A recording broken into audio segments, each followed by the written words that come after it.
Assalamu alaikum wa rahmatullahi wa barakatuh. Welcome, guys. Today we're going to talk about two double-edged claims. I've told you I've introduced the concept of double-edged claims. I seem to be like I'm an expert in this thing now. I think I'm an expert of seeing a man speak against himself. So you can literally be speaking, and I'm like, that applies to you. You can be saying the most passionate thing, and I'm like, how does that not apply to you? I'm going to share two examples of these double-edged claims. The first one is this: they advise you. So a man says, don't drink from a poisoned well. Okay. Now, this is an advice for the student of knowledge. Do not drink from a poisoned well. What does that mean? Let me explain to you what they meant.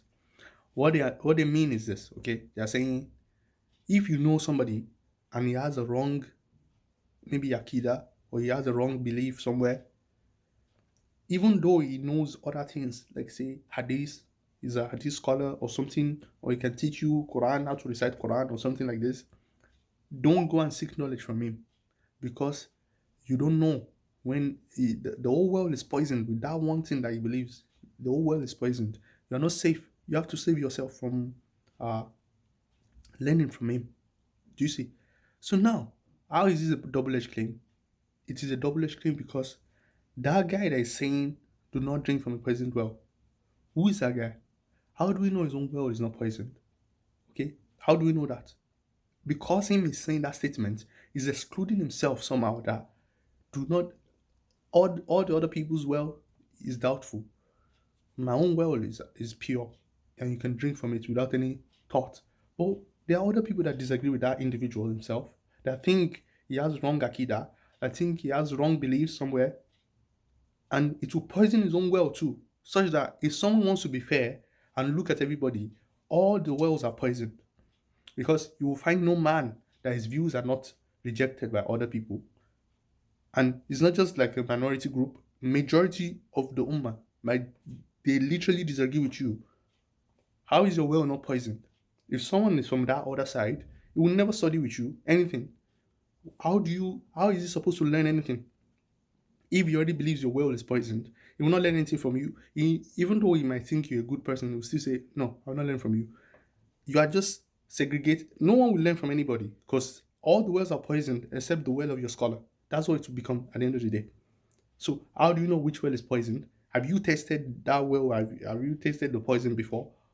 Do you know, like poisoning the well of other people, if you don't see how it applies to you, that's the double-edged claim. Now, the second one I'll share with you, they say, so a man says this. He says, if you don't have knowledge, spread the knowledge of Alul Ilm. Spread the knowledge of the people of knowledge. That's a claim. Now I'm like, okay, how does a man do this? How can a man spread the knowledge if he doesn't have knowledge? So you don't have knowledge. How will you know whose knowledge to spread and who are the people of knowledge? Do you do you understand the problem? Spreading knowledge is different from learning. No, learning. If you are learning something, you just want to know. Spreading knowledge is you are endorsing it. You are endorsing that particular methodology or understanding. Now, if you are someone that is not a person of knowledge, how do you know this is the true knowledge or something that you should be spreading? Do you understand? How do you know that? So somehow you need to know that this is the right knowledge before you going to be learning it or spreading it even. Do you see? So this the problem is that guy that is making this claim, he doesn't realize that there's a whole step that is needed before a man can go and be spreading knowledge. If you allow this principle, then the someone that is you think the Shias are wrong, right? If I'm born a Shia, I'll be spreading the even though I don't know if it's true or not, I'll just be spreading it.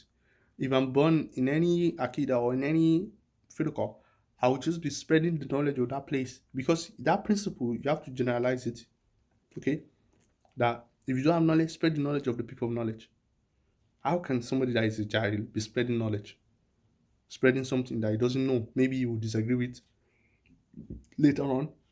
Because you are endorsing something, you might end up becoming aware that it was actually wrong. Why should you be spreading it? Take the case of Dr. Yazir Khadi, for instance. Dr. Yazir Khadi, when he was younger and he was studying in Medina and stuff, he used to teach these things like, hey, and In his reflection later, he talks about the fact that uh, while he was teaching it, he was feeling like, is this really the case?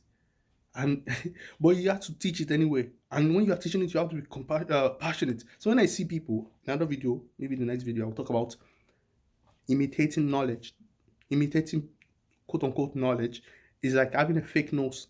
Okay, so you can present it however you want, but people can see through you like, bro, you don't really know what you're talking about. You're just spreading it for the sake of spreading, not because you know it is true, not because you understand it even. You just share things and this scholar said this. You see, you are spreading something you might end up disagreeing with. So those are the two listen I'll share with you guys. What do you guys think about this? Have you witnessed this? Should have witnessed some of it. So let me see what you think in the comment section. Anyway, see you guys later. Wassalamu alaikum wa rahmatullahi wa barakatuh.